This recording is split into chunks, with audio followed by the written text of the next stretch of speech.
I'm Luke Skywalker. I'm here to rescue you.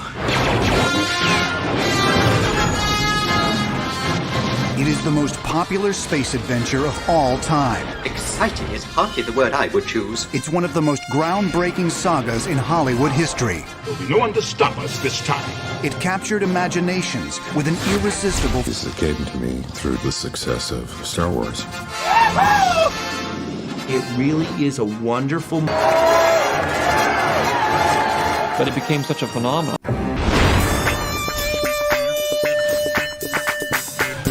The world was different then. There were no cell phones or personal computers. The internet was years away. Even home video had yet to catch on. The space race was over. That's one small step for man. Americans felt deeply mired in the present. It was a time of economic inflation and rising oil prices. And the nation had grown cynical about its heroes and its leaders. Well, I'm not a crook. In our country, Watergate tore us apart. And then we had the Vietnam War on top of that, which was dividing the nation like nothing else had. It was a terrible decade of great storm and violence in our history. On the big screen, Hollywood's view was equally grim. The films of the early 1970s were gritty and often downbeat, a reflection of America's social and political upheaval. Instead of old-fashioned heroes, the screen was dominated by hard-nosed anti-heroes who broke all the rules. In the late 60s, the Warners, the Xanax, all the people that started the studios in the first place were retiring, and they were selling the studios to corporations. They were beverage companies and all kinds of they were in other businesses. They didn't know at all how to run a movie studio. All they know is if the marketing department said people want to see this, then you make that. So they started marketing pictures and studying the demographics and all these kinds of things, and they realized that there was a market for films made by young people for young people, because the young person was becoming a bigger part of their market. The studio system that lasted for decades had now collapsed, and Hollywood executives, desperate to connect with younger audiences, turned to film schools to find the next generation of movie makers. Action. It was in this atmosphere of change that gifted young directors like Francis Ford Coppola, Brian De Palma, Martin Scorsese, and Steven Spielberg brought a more personal sensibility to the screen. It was a state of confusion, and a lot of filmmakers got to make projects that they ordinarily wouldn't have gotten to make. And I got caught right in the middle of it. George was the kind of maverick from Northern California, an independent filmmaker who was always extremely proud that he had very few attachments to Hollywood. Born in Modesto, California, George Lucas grew up reading adventure stories and watching movie serials on television.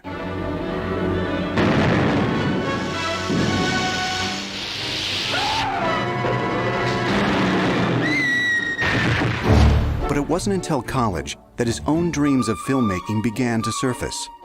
In 1963, he left Modesto to attend film classes at the University of Southern California.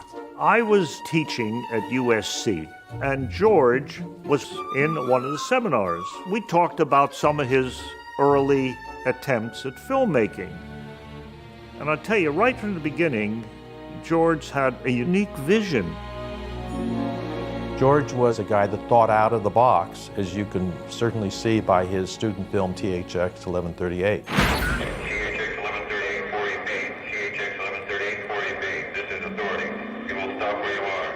And he shot a film that was 20 minutes long. It was supposed to be 5 minutes. You're going for the emergency switch. But he got a great deal of recognition and opened the eyes of the professors that kids could do something out of the box, beyond what the restrictions were. Lucas won acclaim for his technical skills and imagination as a storyteller. His interest in mythology and philosophy gave his work an added dimension. George's style was fantastic. Incredible. I don't care what he was doing, it just looked more personal than some of the other work. After graduating from USC, Lucas joined his friend Francis Ford Coppola in San Francisco, where in 1969, Coppola founded American Zoetrope, an independent film company. I came up with no intention of actually becoming successful, but I did have a very strong feeling about being able to be in control of my work and not having people tamper with it. In 1971, Lucas directed THX 1138, a theatrical feature based on his student film. But when Warner Brothers executives saw the finished product, they demanded Coppola return the $300,000 the studio had advanced to develop THX and other projects. The fledgling company imploded, and Lucas had to find work elsewhere. He decided to take matters into his own hands and start his own company, Lucasfilm Limited. For his first project under this new banner, Lucas chose American Graffiti, an affectionate look at teenage cruising in the early 1960s. I'm a ready Teddy. Well, get bent, turkey. Produced by Universal Studios, it was loosely based on his own experiences as a car enthusiast growing up in Modesto. I had gone from being extremely experimental and hard-edged, and then really taking up a challenge that Francis gave me. I bet you can't do just a silly comedy, you know, kind of warm and fuzzy comedy. So, okay, I'll try that. The film was shot in just 28 days for under $1 million. Co-producing was another USC alumnus, Gary Kurtz. Toward the end of the post-production on American Graffiti, we organized a screening at the North Point Cinema in San Francisco.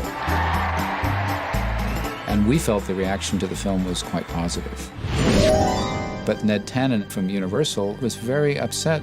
He said, you shouldn't be showing it to an audience at this stage, and we were totally flabbergasted.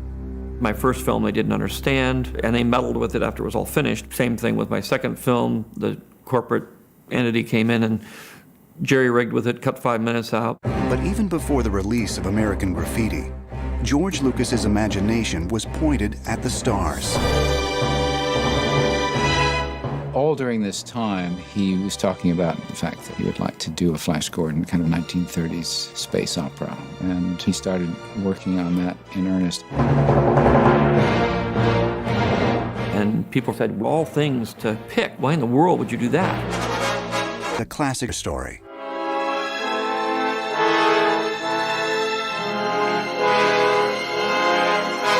The most successful science fiction film up to that point was 2001. And successful then was that it made about $24 million or something like that. Most hit science fiction films would make about $16 million, which was the Planet of the Apes films and that sort of thing. But most science fiction films would make under $10 million. I mean, there's no reason to think that it would do any different. Star Wars was more space fantasy than science fiction, but its galactic setting made it a tough sell in 1973. When I was pitching the film, all I had was like a 14-page story treatment. It was very vague. Said it's kind of a 1930s action-adventure Saturday afternoon serial based on the kind of Flash Gordon, Buck Rogers kind of comic book future. And that's about all they knew about it. In the 70s, science fiction seemed to be all about apocalyptic societies and death and destruction. Not very inspiring, so we were fighting an uphill battle with the science fiction project. George Lucas brought Star Wars to Universal and United Artists. Both studios passed on the project, but the ambitious young filmmaker was secretly relieved. The last thing he wanted was to hand his dream project to the wrong people. He didn't care for the studio system. He used it because there was no other way of doing what he needed to do. Undaunted, Lucas presented Star Wars to Alan Ladd Jr., the new head of creative affairs at 20th Century Fox. Ladd, a former producer, was able to recognize potential in the filmmaker, if not necessarily the film. We had a meeting, and George said, well, I've been thinking about this thing called Star Wars, and told me about it. And I said, that sounds terrific. I mean, the technology part of the whole thing was completely over my head, but I just believed in him and his genius. I sort of recognized off of American Graffiti that he really was a genius, so I just flew with it. He understood what talent was. He respected talent, and he was able to say, I think this guy's talented. I think we're going to invest in him. So Alan Ladd Jr. invested in me. He did not invest in the movie, and it paid off. In 1973, Ladd's investment in George Lucas proved justified. American Graffiti was finally released to rave reviews and became the third highest grossing picture of the year. It went on to earn more than $100 million worldwide. American Graffiti showed a very human center and a huge heart that George has always had, by the way. And I think that surprised a lot of people. With a preliminary deal for Star Wars in place, Lucas began writing his screenplay in 1974. It proved more ambitious than he had first imagined. The filmmaker was able to distill his idea down to its essence, an epic battle between a heroic rebel alliance. Even the concept of the Force had yet to be fully realized. Instead, there was the Kyber crystal, a sort of galactic holy grail. The concept of the Force was an important one in the story, and the difficulty is trying to create a religious, spiritual concept that works in a very simple way without heavy exposition or without it seeming to pull down the story. It got to be a very fat script, about 200 pages, and the story had gotten away from me. So the only way I could cope with it was to say, I'll take the first third, the first act, and I'll make that into a movie. But I'd written all this other stuff. I'd spent a year writing this story, and I said, well, I'm not going to just throw away 2/3 of my year and say, this is all I can afford at this point. This is the only amount of money I'm going to get is to do this one movie. So I put it on the shelf, and I said, by hook or by crook, I will finish. I had about 5 or 6 drawings that I turned in with it also to say, this is what it's going to look like. He had a concept for a big, spectacular visual, and it didn't come across in the script. So I tried to give it scale, juxtaposing the tiny little figures with the great, spectacular backgrounds. George would say, don't worry about how we're going to do it. We just want to see an impression of what the scenes would look like on the screen.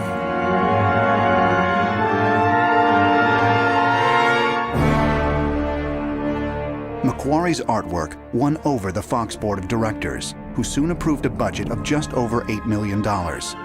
With only the first part of his Star Wars saga being made, Lucas also needed to think about the future.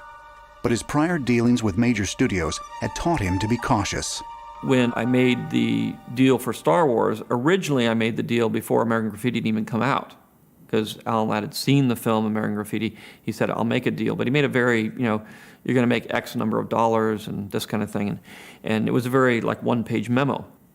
When it came up to doing the contract for the film, which was about a year later, I knew that what I really had to do was to protect the unwritten part, the other 2 parts of the script. All of a sudden, Graffiti comes out, and it's a big, huge smash success. So his agent came back and said, well, hey, look, this guy's made this huge, successful movie now. Don't you think we should get more than a couple $100,000 for writing, directing, and producing a movie? I said, yeah, I think you should get more. I was very careful to say, I don't want more money, I don't want more points, I don't want anything financial, but I do want the right to make these sequels. I was working on the assumption, as every filmmaker works on, which is the film will be a disaster and that it won't be promoted and it'll just die a horrible death. And it'll be very hard to get these next 2 movies made. George said, like a big slice of the murder. The rivets, so you could see the logic of how it was made. I was originally hired to work on the Death Star, the 40 foot by, 40 by 80 feet or 40 by 60 feet or something like that. Nobody wanted to do the job because you had to spend a lot of time on your knees. Everybody sort of could cross-train and work in different techniques. That was different than the Hollywood system that had very strict sort of union rules. But there was no way that this work could be done that way, or no way that the Hollywood unions could understand what we were doing. With pre-production gaining momentum, Lucas next began the process of casting his galactic opus. He shared the audition stage with his friend Brian De Palma, who was seeking actors for the Stephen King shocker, Carrie. It just happened that we were both making these movies and casting at the same time, so we decided to combine our efforts. I've made movies with very young people that have no track record, so I have to kind of go through and discover them, pick them, and then test them and go through them and have readings. And so it takes a long time. I spent, probably 6 or 7 months casting Star Wars, and that's a long process to sit in a little room and interview people. And I interviewed thousands of people. In casting the male leads, Luke Starkiller and Han Solo, Lucas looked for individual screen presence as well as chemistry between performers. Oh, it checks out again. There's no mistake. You can't find Organa Major? I found it. It's just not there. Oh, I found it. It's just not there. What's left of it is contaminated. That's it there. Look at those radiation readouts. It's impossible. I've never seen anything like it. The Empire must have gotten here first. The planet has been completely blown away. For the pivotal role of Luke, Lucas needed an actor who could project both intelligence and integrity. Well, she's part of the royal family. They won't get anything out of her. She knows the power of mind control. She's part of the royal family. They won't get any information from her. She knows the art of mind control. Was on Aquilai or Sullust, and what there is most likely directed towards a large-scale assault. Fear is their greatest defense. I doubt if the actual security there is much greater than on Aquilai or Sullust, and what there is most likely directed towards a large-scale assault. And I read that line, I thought, who talks like this? So I just did it sincerely. Well, how many more systems have to get blown away before you have no place to hide and are forced to fight? Don't you realize what's going on? Kid, you take the glory and the good intentions. I'll take the reward. The role of Han Solo needed someone older with a more cynical edge. What's that little droid carrying that's so blasted important? What's the little droid carrying that's so important? Harrison Ford had worked with Lucas on American Graffiti, but because the director initially only wanted new faces, he was not allowed to audition. Wait a sec, do I have to sit up to get her in the right? Instead, he was brought in to feed lines to the other actors. I was given sides and asked if I would help read the other actors. It became my task to explain to the other actors who were coming along just what it was that these sides were meant to be about. They're gonna follow us, they'll destroy your hidden bases, they'll destroy the whole system. Right, I know they'll follow, and they'll bring the Death Star too. Lucas may have been reluctant to use Ford at first, but the actor won him over by giving Han a mix of mercenary swagger and world weariness. All right. Well, what was so clear was what the idea was of the character relationships. Mark was the callow youth, and I was the smartass, and we each had a clear section of turf to explore. The planet's totally blown away. It would have taken 1,000 ships with more firepower than I've ever seen to do that. If the Empire had a new weapon that could do this, I'd know about it. I'd have heard something. Well, you know about it now. The enemy's on the move. We haven't much time. Well, I brought you here. Now what? We've got to find the rebels. What we're carrying belongs to them. Their bases are very well hidden, son. All the power of the Empire can't find them. You know where they are? No, not anymore. Well, I'm not going to take you on an impossible chase across the galaxy. Virtually every young actress in Hollywood tried out for the part of Princess Leia. Although the character was the same age as Luke, as a leader of the rebellion, Leia needed to project a confidence beyond her years. The plans and specifications to a battle station with enough firepower to destroy an entire system. Our only hope in destroying it is to find its weakness, which we will determine from the data I stored in R2. Now, our only hope in destroying it is to find its weakness, which we'll do from the data I stored in R2. Okay, now we captured the plans in a raid on the Imperial shipyards, but we fell under attack before I could get the data to safety, so I hid it in R2 and sent him on. When R2 has been safely delivered to my forces, you get your reward. What? You have my guarantee. What's the little droid carrying that's so blasted important? The plans and specifications to a battle station with enough firepower to destroy an entire system. One actress in particular seemed tailor-made to play a princess. As the daughter of actress Debbie Reynolds and singer Eddie Fisher, Carrie Fisher was the product of Hollywood royalty. She had no trouble conveying the self-assurance needed for Leia Organa. I met with Brian De Palma and George, and Brian did all the talking, because George didn't talk then. There were incredible actresses that were my age that were being considered for this role, so I didn't think I would get it. But our only hope is to destroy it before it destroys us. But hiding is useless now. With the Death Star, they'll continue to go on destroying systems until they found us. We have no alternative but to process the information and use it while there's still time. I got it with the proviso that I went to a fat farm and that I lose 10 pounds. And that I think they were hoping it was going to come out 5 here and 5 here. And my character was someone who was feisty and all of that. But I felt myself to be a bit of that too. So it would have been unlikely that I would be cast as a shrinking Violet. Alec Guinness was a veteran of over 40 films and had won an Oscar in 1958 for his performance in The Bridge on the River Kwai. The knighted actor had the pedigree and the persona. The Alec Guinness role required a certain stability and gravitas as a character. The character of Darth Vader demanded someone of commanding physical stature. To fill Vader's boots, Lucas cast champion bodybuilder David Prowse, whose resume included roles like Frankenstein's creature in Hammer's popular horror movies. As Vader's evil accomplice, Governor Tarkin, another Hammer alumnus was cast, 63-year-old Peter Cushing, best known early at a Yorkshire hospital.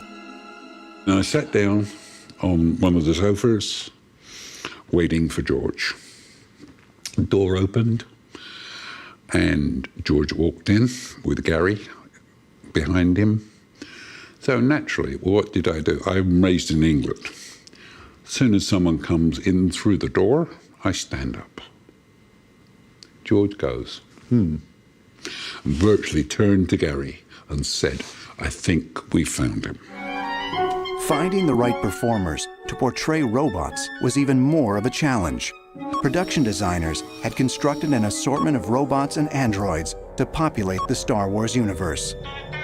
But it would take living, breathing actors to give personality to the two main droids, C-3PO and R2-D2. To operate R2, Lucas needed a performer small in stature, but with a big imagination. Enter 3-foot 5-inch stage comedian Kenny Baker. They couldn't find anyone that would fit inside this robot to make it move. And they couldn't use kids because it was quite a heavy machine, you know, it was weighed about 80 pounds. Well, I've had a lot of experience of inside costumes and inside cats and dogs and goodness knows what else, you know. So when I got into the robots, you know, he said, look happy, so I'd go inside. No, nobody could see my expressions, obviously. But it just, you have to do something to get the feel of the thing. Actor Anthony Daniels not only had the slender build needed for C-3PO, but training as a mime artist. He'd been seeing people every 5 minutes. I was there for a while and thinking, well, nearly time to go, I guess. And then, kind of over George's shoulder, I saw a painting. And the most extraordinary thing happened. It just struck me because I kind of looked at this face. And the face looked back at me, and we had this extraordinary eye contact. You know, he's looking right out of the picture, and he seemed to be saying, come, be with me. And the vulnerability in his face made me want to help him. Isn't that weird? He just looks utterly vulnerable. That painting completely changed my attitude to the whole project. Years later, I was able to go to Ralph McQuarrie and say, you realize this is all your fault. In March 1976, with casting completed, George Lucas and Company arrived in North Africa. It was a strange caravan of British and American filmmakers working in a French-speaking nation on a script few people believed in. The overriding thing for me, really, at that stage was the amount of work that we had to do, the amount of stuff there was to achieve, and we had grave doubts about getting it done in time. But the trial by fire had yet to begin. It was now up to Lucas to make his movie. Just one day into filming, the Sahara was pelted with its first major rainfall in 50 years. We were going out there to shoot on the salt flat. I came out in the morning and the rain was going horizontally down the street this way. I thought, my God. I just called a rest day and the crew told them all to go back to bed because there was no way we were going to shoot on that. It was the first 2 weeks of shooting. We'd run into a lot of weather problems. The sets had blown down. I didn't get everything shot. It was a disaster. At that point, I was pretty depressed, saying, boy, I've gotten myself in way over my head. I don't know what I'm going to do. You must do what you feel is right, of course. With temperatures topping 100 degrees by mid-morning, Tunisia was anything but fun in the sun. Baking for hours in heavy costume, even the film's stunt coordinator, Peter Diamond, found the conditions physically exhausting. I was the only stunt person on the picture in Tunisia. I became a Tuscan raider or a sand person. I'm not a sun merchant. I don't like the sun, I just burn. So I just died with the heat of it. I couldn't stand it anymore. It was so hot. But there were so many problems. It just was not a good location. We seem to be made to suffer. It's our lot in life. C-3PO was finally put together for the very first time the day before we started shooting. R2-D2 didn't really function that well. He could run along in the three-legged position, but he couldn't turn his head at the same time. Yeah, there were wires everywhere. And the head was on a track of ball bearings. I used to grab whatever I could grab hold of and turn it physically that way and that way, not very far. Because I went too far, the wires would go around my neck. And then they'd say, cut, right, break for lunch. And everybody just walk away and leave me. And then they'd remember me, you know, eventually. But that happened many times. It was bad enough because putting on the costume for the first time. And within 2 paces, the left leg had shattered down onto the plastic part of my foot. So we took it off, and I limped to the set with 1 foot. And it was then I began to panic about the days to come. How long have you had these droids? 3 or 4 seasons. They're up for sale if you want them. Let me see your identification. Well, you don't need to see his identification. I don't need to see your identification. These aren't the droids you're looking for. These aren't the droids we're looking for. He can go about his business. You can go about your business. Move along. Lucas, meanwhile, was up to his neck in malfunctioning props, electronic breakdowns, and other production woes. Star Wars was already struggling to stay on schedule. The only silver lining was that after Tunisia, the production would be moving to a more controlled environment, Elstree Studios outside London. The stages at Elstree were among the largest in the world, and the sets, now finished after months of construction, were just as impressive. And for the first... Come back, take the mask off. Peter was back. Thank you for clicking on our video, everybody. If you like what you saw here, please make sure you like the video and subscribe and share with your friends who like this sort of content. Joblo remains an independent company, and we appreciate all of your support.